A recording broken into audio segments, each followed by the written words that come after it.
Okay, we'll call the meeting to order with the Pledge of Allegiance. I pledge allegiance to the flag of the United States of America and to the republic for which it stands, one nation, under God, indivisible, with liberty and justice for all. These proceedings are being recorded for the sole purpose of constituting the accuracy of written minutes. Tapes are reused, eliminating recorded records of these proceedings. My apologies for starting the meeting 6 minutes late. We were stuck behind a paint line truck, but I'll do everything in my power to make sure we get out of here 6 minutes early. Okay, we have any guests appearing before the prison board today? Yeah, good afternoon, Chris Lukasevich, Jim Thorpe. And again, these questions were actually passed to me, and so I'm going to ask them on behalf of a citizen from Carbon County. I understand that there was a state inspection done this week of the correctional facility. That was done yesterday. Are those reports normally then released at a later point for public review? Yes, Okay. yes. The inspection was done yesterday, and it'll probably be a month or two until they actually get the final reports back. So the two questions that were asked to me to pass to you all, they wanted to know if there was any change in the menu during the visit of the inspection team from previous menu, so that would have been provided on any other day. No. All right. The second question was there any significant movement of inmates from different sections and floors to other places within the prison to maybe reflect a different perspective of maybe the prison population or conditions in the prison during the visit? There was some moves of individuals that were sentenced, which we reclassified to the booking, or not the booking, the work release area, and others were moved down to their beds. And the state was aware of that. They had all those reports when they came yesterday. Yeah, thanks, Warden. Appreciate it. Good.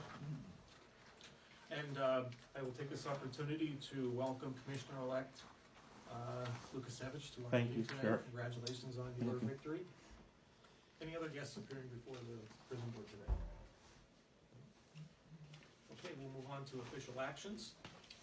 And the first item is the approval of the minutes for the meeting held on October 16, 2019. Move for the approval. Second the motion. All in favor? Aye. Is there any opposition? Ayes have it, motion passes. Report of executive sessions held? There were none. No executive sessions held. And we'll move on to report of committees, and we'll begin with the maintenance report. Okay, Greg is currently working back in our central control. We had one of our gate switches was smoking, and we're trying to get that replaced right now, so he's back doing that. But Sykes Brothers was here to do their monthly service. K&D was in to fix the dishwasher and gas stove. Bob Stempa was here, completed the water line from the prison to the animal shelter. The blue tank at the animal shelter was disconnected and a new water line with a shut-off valve was added. The sewage grinder was blocked up over the weekend. Allstate Septic was in Saturday to correct the problem. And it looked like some inmates flushed some clothing as well as a sheet down there, but unfortunately, with it coming all the way through the system, we can't tell where it came from. They actually ended up having to come back today because some more clothing was had jammed the grinder. So we're gonna have to, maybe I'll have to threaten them with a little bit of. Was that prison board issue or prison issue? Clothing? Yeah. So, isn't there any inventory or anything, or Well, would we be able to tell?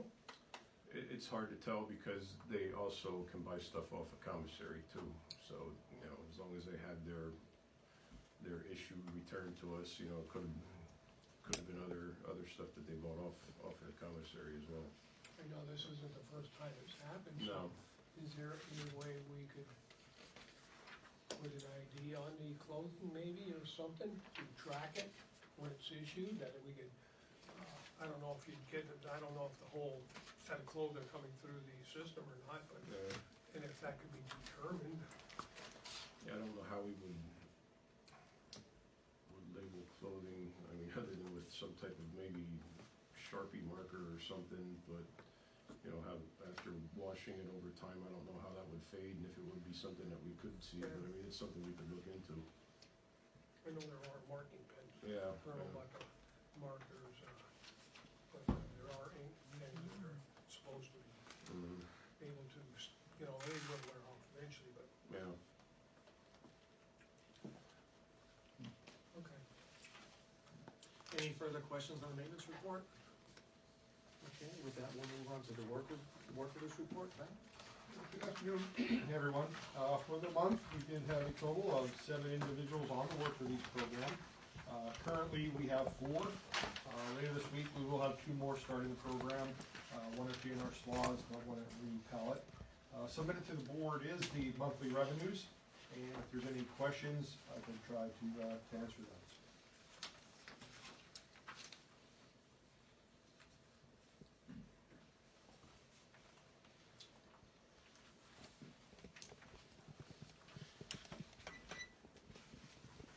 Anyone have any further questions of Frank on the report? Okay, we'll move on to the warden's report. Okay, as of about an hour ago, we have 228 inmates in-house. Of that, 48 are females and 180 males. So we're well below our 247 capacity at this point. Actually have been for the last several weeks, so.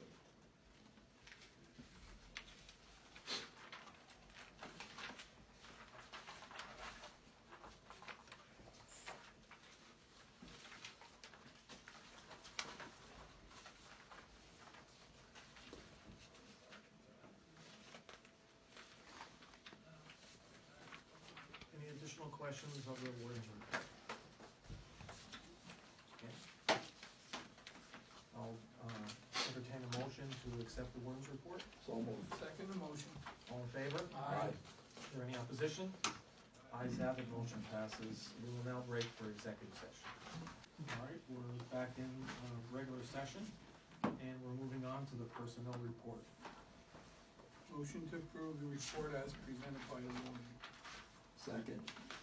All in favor? Aye. Is there any opposition? Motion carries. We'll move on to old and new business. Old business?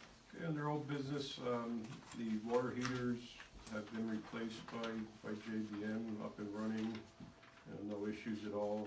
Ron Turpak was in last week, and he and I went up and looked at everything, and, it looks good. Lots of hot water now, and things are working well with those. Next thing I have under the old business are the train proposals. A while back, we had train, had did the proposals to fix several of our rooftop units. After speaking with some individuals from there, it kind of seems that maybe some of the ones that are gonna, came in at like $6,000–7,000 a repair, it may be more feasible to replace them rather than repair them. So I didn't know what the board's position was on that at this time. So the minutes will reflect that in October, we tabled it pending the review and a recommendation by the engineer, which I'm assuming is Turpak. Did we get one or not? He did not want to, or couldn't do anything with it. He said it would be best off to get somebody in to look at them. Just so happened we had an issue with our rooftop number 3, which takes care of out here, and as you can see, we have some space heaters around. It was a little chilly in the lobby, so that heat exchanger on that is down as well right now. So, when they were in to look at that, I talked to the technician, and that his thought process on it was that it would be better to replace than repair, because these things only have like about an 8 to 10 year shelf life anyway. And sometimes even a little less, that we use propane, which has more moisture in it than what like a natural gas would have, so they kind of rust out a lot quicker and stuff by using propane instead of natural gas. Well, I mean, that's fine for the people who sell them, Yeah. to recommend that you buy them. Right. But we wanted somebody to look at them, to give us their judgment whether we should replace some of these that are somewhat older, that the cost to repair versus the cost to get a new one. And absent that, I think we just gotta wait until we get some type of recommendation, don't you? I don't know. I agree, I agree. That's And- what we and wanted. is it our engineer didn't wanna weigh in on it, is that, He doesn't have the expertise in the Okay. HVAC. could he recommend someone who would? We have a few that we've worked with already on HVAC. But I think Bill's right, I think we need a professional, recommendation before we can proceed.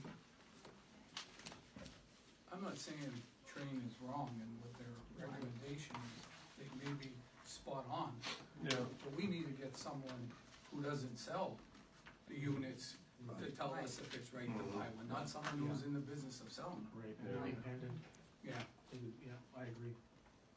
So the question is, who could that be? Anybody that installs them, but if we have one of those companies come in, are they gonna be in violation, or is it gonna, keep them from bidding on the project if we have to oh, replace it it? would, it would. Yeah, That's what we So were doing, we we would remember then- down the annex on the air conditioning. so that's gonna be, might be a little bit harder unless you know somebody that is willing to come in and do that, and not bid on replacement if needed. Well, I guess the understanding was if we were gonna replace them, they're on state contract, Yes. so we wouldn't have to bid it, we just go through state contract, so we probably wanna get someone that does it and That's let not them on know, state. we're not Yeah. gonna be buying them from you, we just want your Somebody expertise. that's not on state contract. That's a Right. good point. So I don't know, whoever that would be, whatever Well, I understand that. electrician, You know, Tim should go out and find, one of the, A vendor. one of our vendors that not on state contract that might Okay. be able to come in and give us a quote. Do An we, evaluation is what we really want. Right. Both, an evaluation, Yeah, right? just evaluation is whether or not they should be repaired or replaced. Better replace. Yeah.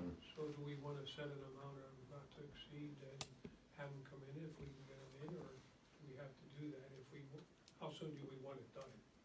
I don't wanna go through a failure either, you know, and have, Well, I think it should be as soon as possible, I I think mean, so, we've already too. tabled it once.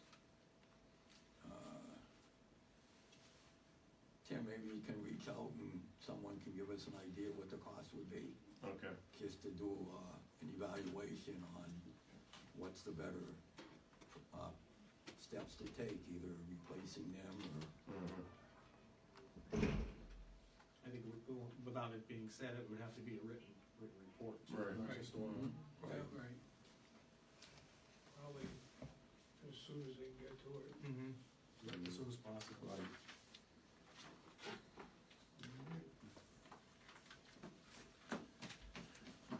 The last thing I have under old business, just to inform everybody that the water line, from the prison to the kennel has been, installed by Stempa and, is up and running at this time. That was all I had under old business, I don't know if anybody else had anything. Okay, under new business, a little while back, Commissioner Notstein had asked me to, look into getting some quotes on a couple additional cameras for in our garage, cause our one electrical, panel and everything's in there, and, since there's sometimes possibilities of inmates being there working with maintenance, it was a good idea to have some cameras in there. In the meantime, we also found that there was a couple other, blind spot areas, we don't have any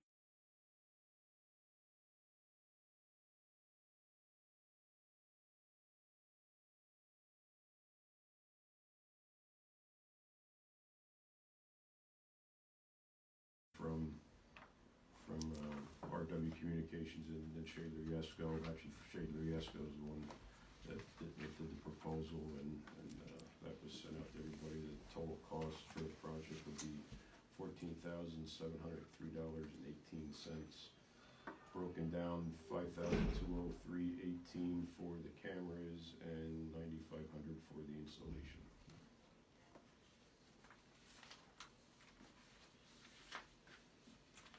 Well, I can tell you my concern is a budget, Yeah. I don't know where the Yeah. money would come from. Yeah. They're much added more cameras, so. I'm gonna put another perspective on it. We keep going, we're gonna have more cameras than we're gonna have inmates. We just keep going and going and going on this project. And, I know I talked to Ellie and it's not budgeted, so, that would be my my concern as well. Just to throw in, from a security standpoint, it's probably a good idea to try and eliminate as many blind spots as we can. But, maybe this is something, to put in a proposal for next year's budget, since it wasn't included in this year's budget. So maybe something that, we can, address in next year's budget. And, my suggestion would be then make sure that we're thorough, and if there's any other additional cameras that are needed prior to next year's budget, then let's do it all at once. Okay.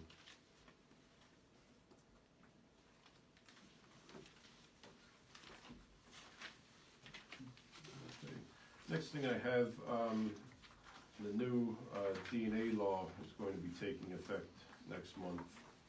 And what this means that most, if not all, misdemeanors are gonna require DNAs to be done as well. Currently, right now, we probably do somewhere in the vicinity of 75 to 100 DNAs a year. With this new law coming into effect, that could very well triple or quadruple.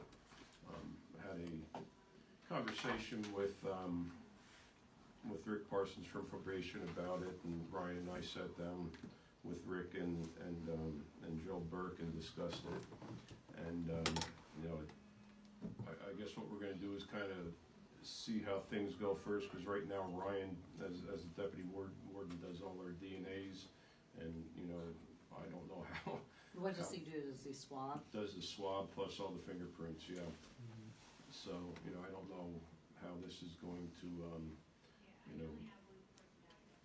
put an excess on his workload. We'll have to see exactly how it goes. Luckily, it's not retroactive. It's gonna start from December 1st going forward, so it's not like we're gonna have a bunch of people, from any part in the past that are gonna have to do it, but, starting December 1st moving forward, so, we'll see how it goes. There may be at some point where we may have to look at maybe an extra body to kinda help with that or something, but, at this point, I figured we might as well just wait and see what exactly is gonna happen, cause it, it may not go that far, or quadruple or whatever, but, we'll just have to wait and see if we can cover it or not, doing it, as we are. I did have a conversation, excuse me, I did have a conversation with Rick Parsons about this, because I was aware of this. According to his statistics, it looks like we're gonna have a significant influx of DNA testing. So my suggestion would be is to keep copious records of the increase that we see.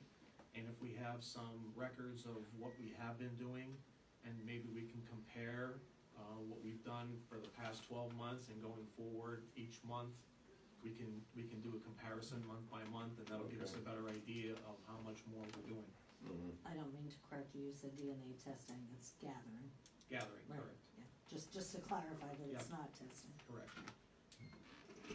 So you saying, Jeannie, there's no cost as far as the testing, or is there? No, this is just, our job is to gather, to swab your mouth, put Right. it in a tube, and you said there are additional Send it off, fingerprints and as, then they to- test it and document Right, it. Yeah. when right, it we gets don't to- do that. Right, we Okay, just we collect it. literally swab, Okay. and you said, That's correct, we just collect. okay. I just have a question for the board, and did you say there were additional fingerprints done at that time with the swabbing? Yes. Oh, okay, They I have didn't to- know they that, have I to was not match. aware of that. Yeah. Who Correct. pays Yeah. for the, DNA testing, or? I think They, it's put on. it gets the charged as part defendants. of their Yeah. court costs and fees. Yeah, Like either $75 or $100 or something like that, I forget exactly what Another it fee is. we don't collect. exactly. No, it goes through the court costs, so it is, obviously if you can't get blood out of stone, but it is made part of their What fees. percent, well, I guess you wouldn't have to do it then every time they come in, so just the new ones that have never One- had it, or? Exactly, and if somebody gets arrested now on a misdemeanor or felony and they had a DNA test done before because they were arrested on a felony or a sexual assault of some kind and had DNA required, it's only once and done. That'll It's not help. something that has to be done every time, Yeah. for our repeat offenders, but, All right. it is a once and done, so, there are gonna be people, obviously, that, we check on JNet, and it shows that their DNA was collected, and we don't have to do that one again. And this is again, just for my own personal information, so is the new fingerprinting done on live scan as well then? No. Or No, we physical, actually- old fashioned? We do it old fashioned. Okay. That was one thing I was gonna ask the board.